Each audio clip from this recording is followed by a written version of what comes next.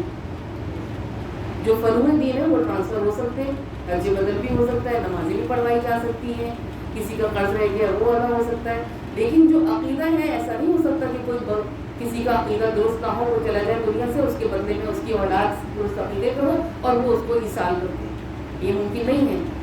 ہمارے عقیدے میں پختگی پیدا ہوتی ہے جب ہم مجلس عزا میں آ کے فضائل اہل بیت کو سنتے ہیں تو ہمارا یہ یقین پختہ ہو جاتا ہے کہ جو زمانے یہ چیزیں ہمیں ڈسٹریکٹ کرنے والی ہیں نا یہ ہمیں دوبارہ اس مرکز پہ لے کے آتی ہیں کہ جس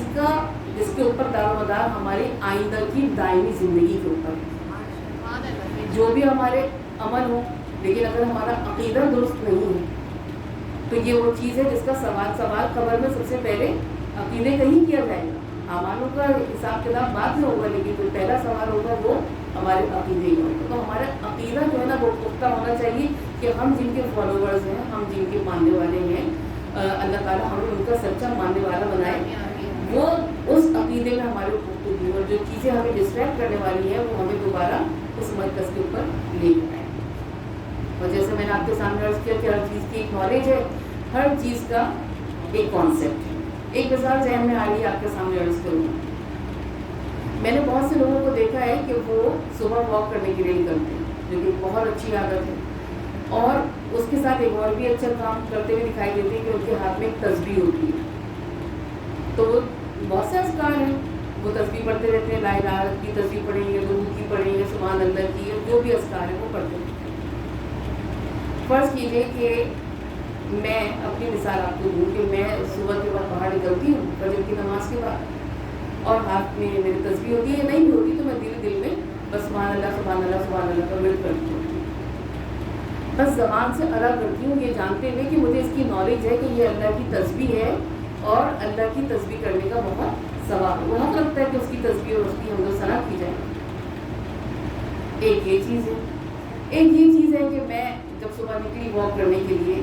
تو میں نے یہ محسوس کیا کہ یہ صبح کا ہونا جو ہے یہ قدرت کا کتنا بڑا معاوضہ ہے. اس ایک سسٹم کے ساتھ ساتھ کتنے سسٹمز وابستہ ہیں. پھر میں چلی آگے کسی درخت پہ نظر پڑی, اس کے پتے کو دیکھا, آگے گئی دوسرے درخت کے پتے کو دیکھا, وہ پتا الگ تھا, یہ پتا الگ تھا. ایک ایک پتے میں, ایک ایک شجر میں, ایک ایک حجر میں, ایک ایک گل میں, ایک ایک پھول میں, ایک ایک پرندے کی آواز میں جس چیز کو میں نے دیکھا میں نے بے اختیار اپنے دل سے خدا کی قدرت اور اس کی صنعائی کو محسوس کرتے ہوئے, اس کی شان خلاقیت کو محسوس کرتے ہوئے بے اختیار میں نے کہا سبحان اللہ.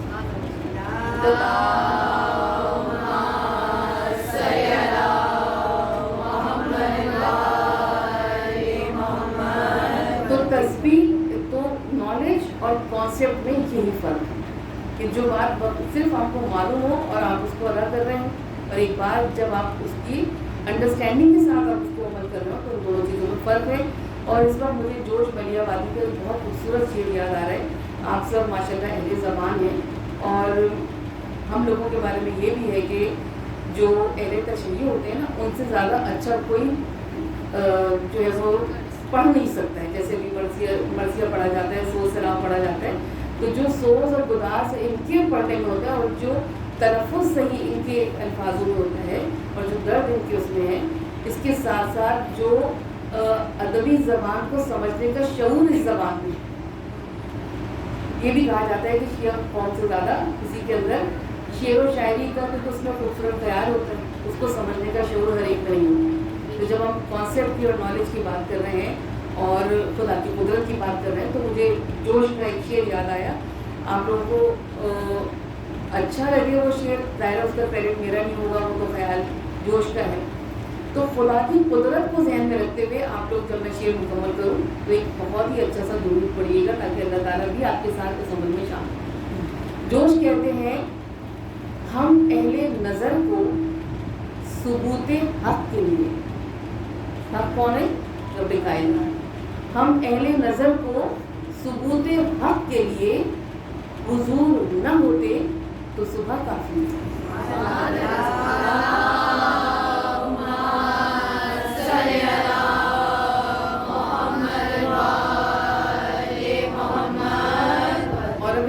میں اپنی کل کی گفتگو کے ساتھ جڑ جاؤں کہ کل میں نے آپ کے سامنے عرض کیا تھا کہ اللہ تعالیٰ نے سورہ احزاب کی آیت نمبر 72 جس میں اللہ تعالیٰ نے یہ ارشاد فرمایا کہ ہم نے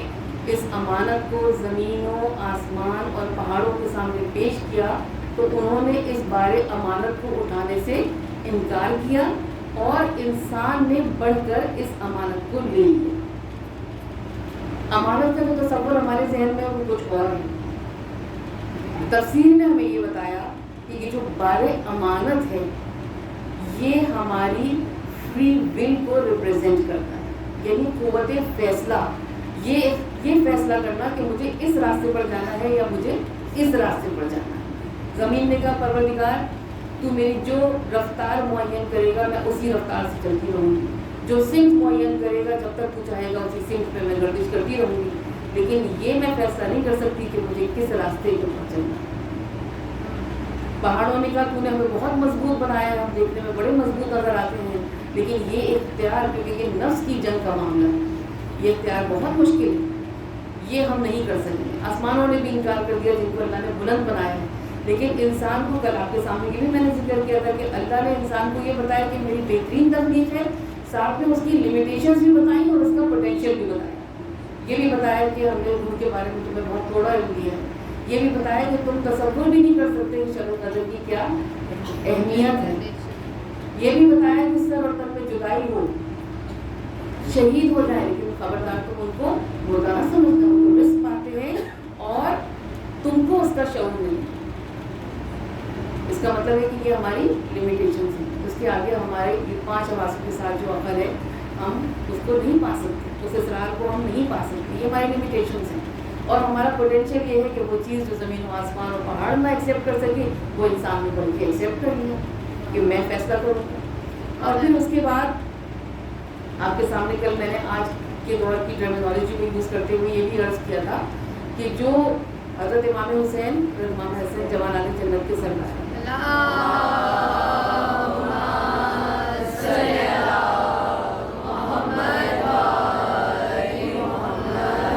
جنت کے سردار ہیں 1.25 لاکھ انبیاء جس جنت میں ہوں گے،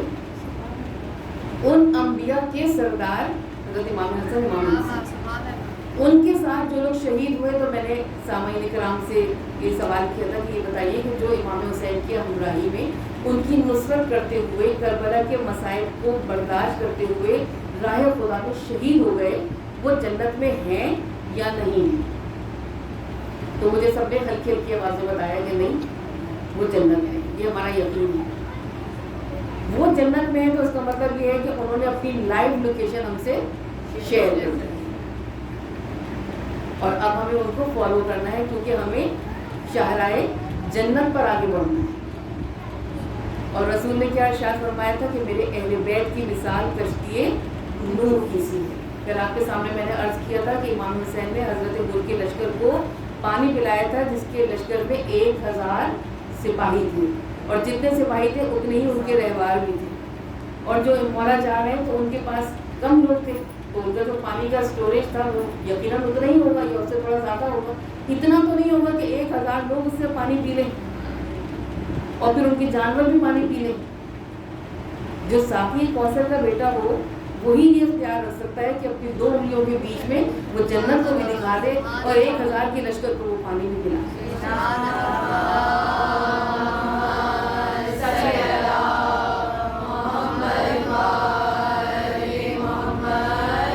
تو رسول نے فرمایا کہ جو میرے اہل بیت کی کشتی میں سوار ہو گیا، ان کی مثال کشتی نوح کی سی ہے، جو اس میں سوار ہو گیا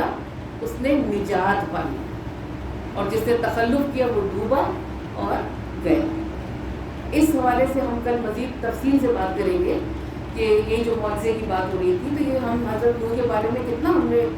پڑھا ہے، ہر ایک کی نالج میں ہے کہ حضرت نوح جب طوفان آیا تھا تندور سے پانی ابلنا شروع ہوا اور ہر جانور کے جوڑے اس میں سوار ہوئے، اور وہ لوگ جو بہت تھوڑے سے لوگ تھے اور جو ایمان لے آئے تھے وہ اس کے اوپر سوار ہوئے، تو انہوں نے نجات پائی تھی، وہ ڈوبے نہیں تھے اس سیلاب کے پانی میں۔ لیکن معجزے اس کشتی میں کتنے تھے؟ ایک جانور دوسرے جانور کو کھاتا ہے، اس میں سارے کے سارے جانور ایک ساتھ ہیں، کوئی جانور چھوٹا ہے کوئی جانور بڑا ہے، کسی کو زیادہ بڑی جگہ چاہیے کسی کو کم جگہ چاہیے، کسی کی خوراک کچھ ہے کسی کی خوراک کچھ ہے، کوئی گھاس کھاتا ہے اور کوئی گوشت کھاتا ہے، اتنے سارے جانور سب اس کشتی کے اندر سوار ہیں۔ کتنے دن تک اس کشتی نے سفر کیا، اپنے جانوروں کا جو ویسٹ وہ بھی کیا نظام تھا اس کا، اتنے موت سے صرف مطلب کیا ہے کہ جتنے لوگ، بس مختصر کر کے آپ کو میں اس کا نتیجہ بیان کر رہی ہوں، جبکہ اس کے بارے میں بہت تفصیل سے اگر ہم سوچیں تو ذہن میں بہت سے سوال پیدا ہوتے ہیں کہ کشتی نوح کے اندر کتنے معجزے ہو رہے تھے، صرف پانی سے نہیں وہ بچ رہی تھی لیکن اس سے کتنے اس کے اندر معجزے ہو رہے تھے۔ میں جو آپ کے سامنے اس کا نتیجہ پیش کرنا چاہتی ہوں وہ یہ کہ اہل بیت کی کشتی میں جب کوئی سوار ہو جاتا ہے نا تو پھر اس کی زندگی میں معجزے ہوتے ہیں، لیکن شرط یہ ہے کہ وہ پھر جب اسی راستے پر چلے جس کشتی پہ وہ کشتی چل رہی ہے، جس راستے پر وہ کشتی چل رہی ہے، جب وہ چلے تو ہم چلیں، جب وہ رکیں تو ہم رکیں، نتیجہ یہ ہوگا کہ جو منزل اس کشتی کی ہوگی وہی منزل ہماری ہوگی، اور اسی کشتی کا راستہ جو شاہراہ جنت کی طرف ہم کو لے کر جاتا ہے۔ اور ہم نے آپ کے سامنے کل حور کا ذکر کیا تھا، بہت ہی ایک ایسا کردار ہے اس پورا جو کیمپس ہے کربلا کا کہ یہ رنگ اگر نہ ہو کربلا کی اس پوری تصویر میں تو وہ ادھوری رہ جاتی ہے۔ ہم سب کے لیے ایک امید کا استعارہ، اس کا استعارہ کہ انسان آخری وقت میں بھی اگر معافی مانگ لے، توبہ کر لے تو اللہ تعالیٰ اس کو معاف کر دیتا ہے۔ وہ ایک ایسا کردار ہے کہ جس نے یہ بتایا کہ انسان کی جو قوت فیصلہ ہے، مولانا نے کہا تھا نا کہ تیری ماں نے تیرا نام بہت اچھا رکھا ہوگا، کل میں نے آپ کے سامنے عرض کیا تھا کہ میں نے بڑی تلاش کی کہ مجھے ہسٹری پتا چلے کہ اس کی ماں کون تھی جس نے ایسا بیٹا جنم دیا تھا، جس نے ایسی تربیت کی تھی اپنے بیٹے کی۔ مجھے ان کی ماں کے بارے میں کوئی ہسٹری نہیں ملی، ہاں ان کی جو ڈسینڈنٹس ہیں ان کے بارے میں مجھے معلوم ہوا، جو اس پرچہ کے توسط سے میں آپ کے سامنے عرض کر دیتی ہوں کہ ایران کا جو شہر ہے قزوین میں جو فیملی، وہ لوگ جو اپنے نام کے ساتھ مستقبی لگاتے ہیں وہ کہتے ہیں کہ وہ حضرت حر کی نسل سے، اور دوسری جو حضرت حر کی نسل ہے وہ لبنان میں جس نسل سے بہت عظیم المرتبت الشیخ حر عاملی ہیں، وہ بھی حضرت حر کی نسل سے۔ تو دیکھیے کہ جب ایسی ہستیوں کے ڈسینڈنٹ ہوتے ہیں تو پھر ان کی جو نسل میں سے آتے ہیں وہ کیسے لوگ ہیں، کتنے بڑے لوگ ہیں۔ اچھا، حضرت حر کی زندگی میں یہ بیان مجھے کل مکمل کرنا تھا، لیکن آج جو کل باتیں رہ گئی تھی وہ آپ کی میں نظر کر دوں کہ جب غور سے سوچتے ہیں حضرت حر کے کردار کے بارے میں تو ہم یہ سوچتے ہیں، دو باتیں ذہن میں آتی ہیں میرے کو، یہ کہ وہی آسمان تھا، وہی سورج تھا، وہی گرمی تھی، وہی کربلا کا دشت تھا، وہی ہنگام جنگ تھا، سب کچھ وہی تھا۔ اس کی بہادری بھی اپنی جگہ پہ تھی، اس کی جو ڈیزگنیشن تھی کمانڈر تھا وہ بھی اپنی جگہ پہ تھی، ایلیٹ کلاس سے وہ تھا وہ بھی اس کے ساتھ تھا، اس کا شجرا۔ تو کیا چیز بدلی اس ایک رات میں جس میں اس نے اپنے ایک جملے سے ہمیں شاہراہ جنت کا پتہ بتایا کہ جب اس نے یہ کہا کہ میں تو جنت اور جہنم کے درمیان ٹہل رہا ہوں، اپنی بے چینی کا سبب اس نے یہ بتایا کہ میں کسی جنگ کے خوف سے نہیں بے چین ہو کے ٹہل رہا ہوں، میں تو جنت اور جہنم کے درمیان ٹہل رہا ہوں، ایک طرف شاہراہ جہنم جا رہی ہے، ایک طرف شاہراہ جنت جا رہی ہے۔ تو میں یہ سوچتی ہوں کہ آخر بدلا کیا اس کی زندگی، وہی بات جو عقائد کی بات ہے، اس کی زندگی میں اگر بدلا تھا نا کچھ تو وہ اس کا لیڈر بدلا تھا، جب لیڈر بدلا تو راستہ بدلا، اور جب راستہ بدلا تو منزل بدلی۔ ہاں یہ اور بات ہے کہ جو راستہ تھا وہ راستہ بہت تکلیفوں کا تھا، اس راستے میں اس نے اپنا جوان بیٹا قربان کیا، اس کا غلام اس کے ساتھ شہید ہوا اور وہ خود شہید ہوا، لیکن اس کا مرتبہ اسے کہتے ہیں نا کہ وہ نار سے نوری بن گیا، عمل سے زندگی بنتی ہے، جنت بھی اور اور جہنم میں. کہ خاکی اپنی فطرت میں نہ نوری ہے نہ ناری. اس کا عمل اس کو نوری بھی بنا سکتا ہے اور اسی کا عمل اس کو ناری بھی بنا سکتا ہے. اور میں نے جو تاریخ کی کتابیں پڑھی اس میں نے یہ دیکھا کہ وہ جو رات, جس رات حر نے پوری رات ادھر سے ادھر ٹہلتے ہوئے گزاری, کیونکہ ایک جنگ تو وہ تھی جو صبح ہوئی میدان کربلا میں, ایک اور جنگ تھی جو اس کے اپنے اندر ہو رہی تھی. یہ جنگ شاید اس جنگ سے زیادہ مشکل تھی. جب انسان فیصلہ کر لیتا ہے پھر اس کے لیے چیزیں آسان ہو جاتی ہیں. فیصلہ کرنا بہت مشکل تھا, جبھی تو زمین و آسمان نے اس اختیار کو اٹھانے سے کہا تھا کہ ہم نہیں اٹھا سکتے اس اختیار. اور اس جنگ میں اس نے فتح پائی,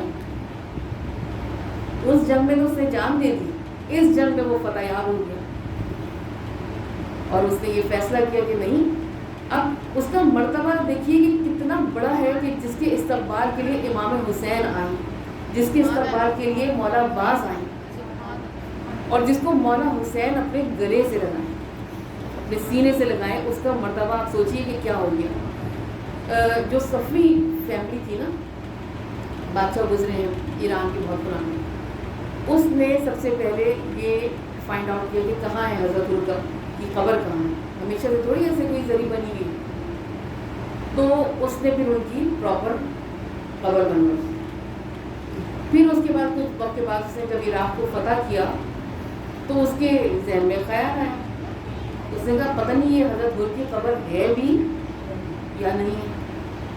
تو اس نے کہا کہ اس کی قبر کشائی کی جائے. جب قبر کشائی کی گئی تو دیکھا کہ جو لباس ہے اس کا, اس پہ بالکل تازہ خون ہے, اور اس کے ماتھے کے اوپر ایک کپڑا بندھا ہوا ہے. جب مولا نے اپنے زانگوں پہ رکھا ہے اس کے سر کو, تو اس نے مولا سے کہا تھا کچھ اڑا دیجئے مولا, مجھے نیند آتی. تو مولا نے اپنی ابا میں سے, یہ بھی کہتے ہیں کہ وہ رومان سیدہ تھا, اور یہ بھی کہتے ہیں کہ مولا نے اپنی ابا میں سے پھاڑ کے جو ایک کپڑا اس کے سر کے زخم پہ باندھا تھا. تو وہ جنہوں نے قبر کھولی تھی, انہوں نے جب اس کپڑے کو کھولا تو اس کے سر سے ایسے خون جاری ہو گیا جیسے کہ اس کو ابھی زخم لگا ہے. شہید تو زندہ ہے دوسرے معنوں میں, لیکن زمین کو بھی یہ حکم نہیں ہے کہ شہید کے جسم کو کوئی بھی تکلیف. انسان کی باڈی ڈیکمپوز ہو جاتی ہے نا, جب وہ انسان مٹی میں چلا جاتا ہے تو مٹی بن جاتا ہے. آہستہ آہستہ آہستہ آہستہ یہ جو چار عناصر ہیں وہ بگڑ جاتے ہیں, انسان خاک ہو جاتا ہے. لیکن جو شہید ہوتا ہے اللہ کی راہ میں, تو زمین کو یہ اختیار حاصل نہیں ہے کہ اس میں اس کے جسم کو کوئی بھی نقصان نہیں. یہ جو کردار کربلا کے ہیں جنہوں نے یہ فیصلہ کیا کہ ہمیں شاہراہ جنت کی طرف جانا ہے. ایک بس چھوٹی سی مثال دے کے 2 شہداء کا ذکر کروں اور پھر آپ کی سمت کا مانوں. بس یہ سمجھ لیجیے کہ یہ دنیا جو ہے نا, یہ ایک میدان ہے. اس میدان میں ہم سب لوگ موجود ہیں, دنیا کے جتنے بھی لوگ ہیں وہ سب موجود ہیں. اس میدان سے نکلنے کے 2 راستے ہیں. ایک کے اوپر لکھا ہوا ہے جنت, ایک کے اوپر لکھا ہوا ہے جہنم. تو جو اس میدان میں لوگ موجود ہیں, یہ ان کی مرضی ہے کہ وہ اس راستے سے جائیں یا وہ اس راستے سے جائیں. یہ اختیار انسان کے پاس ہے. اور ایک تمثیلی طور پہ اس کو ایکسپلین کرنے کے لیے آپ یہ سمجھ لیجیے کہ ہم بھی وہاں کھڑے ہوئے تھے اسی میدان میں, دنیا کے میدان میں ہم بھی ہیں. تو ہم نے یہ سوچا کہ ہم یہ جو راستہ ہے, جنت کا راستہ ہے, جہنم کا راستہ ہے, دور سے دیکھا تو جو جنت کا راستہ تھا وہاں پہ بڑی تیز دھوپ تھی, گرمی کی شدت کا ہمیں احساس ہو رہا تھا. پھر زمین پہ نظر پڑی تو زمین بھی بڑی ناہموار سی تھی. تو ہمیں لگا کہ جانا بڑا مشکل ہے, موسم اتنا سخت, کوئی درخت بھی نہیں پاس, شدید ترین گرمی, اور پھر زمین بھی ایسی. تو ہم نے کہا یہ تو بہت مشکل. دور تک دیکھا تو وہ بہت مشکلات سے بھرا ہوا وہ راستہ ہمیں نظر آ رہا تھا. ہم نے کہا یہ تو بڑا مشکل ہے, ذرا ادھر بھی دیکھ لیتے ہیں. ادھر ہم نے دیکھا تو بڑا اچھا موسم تھا, اور وہ جوسز اور جتنے بھی ڈرنکس آپ سوچ لیں وہ بھی سب اویلیبل تھے. اور دوست ہاتھ میں ہاتھ ڈالے ہوئے, ہنسی مذاق کرتے ہوئے, موسم سے لطف اندوز ہوتے ہوئے لوگ ہنسی خوشی چلتے چلے جا رہے ہیں, بڑھتے ہوئے. اور ہم نے یہ دیکھا کہ رش ادھر زیادہ تھا, جہاں پہ فیسلٹیز زیادہ تھیں رش وہاں پہ زیادہ تھا. یہاں پہ بہت کم لوگ تھے, ظاہر کون جائے گا پھر سب کچھ. لیکن ہم تھے